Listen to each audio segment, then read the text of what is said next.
हे सापाचं पिल्लू आज शाळेच्या ग्राउंड मध्ये निघलेलं आहे. त्याला पकडलेलं आहे. त्याला निसर्गामध्ये मुक्त करूयात.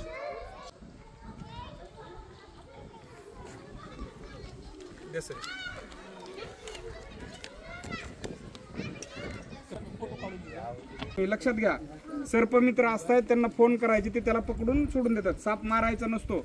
निसर्गातला फार महत्वाचा घटक आहे साप.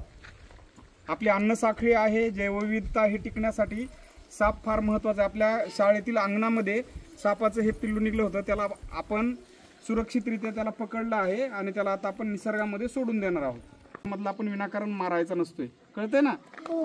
बघा त्याचा अंग हा सरपटणारा प्राणी आहे. हे बघा असं केलं तुम्हाला तोंड दिसेल. बघा त्याचं त्याने काहीतरी गिळलंय पाठीमागं, दिसतंय त्याचं तोंड.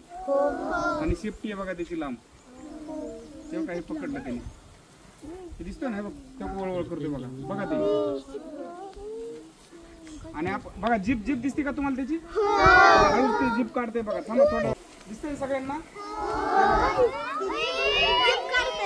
जीप काढेल त्याचा. सापाला कान नसतात बरं, निरीक्षण करा त्याचं. सापाला कान नसतायत. हा, शाळेच्या अंगणामध्ये निघलेलं हे सापाचं पिल्लू, त्याला सुरक्षितरित्या पकडून बरणीमध्ये टाकले आणि विद्यार्थ्यांना त्याच्याबद्दल माहिती सांगितली. निसर्गातला प्रत्येक घटक जैवविविधतेसाठी महत्त्वाचा असतोय.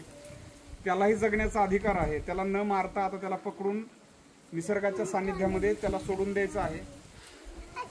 हा दिसतोय आपल्याला. बरणीमध्ये आपण त्याला टाकलेलं आहे आणि त्याला आता सोडून द्यायचं आहे.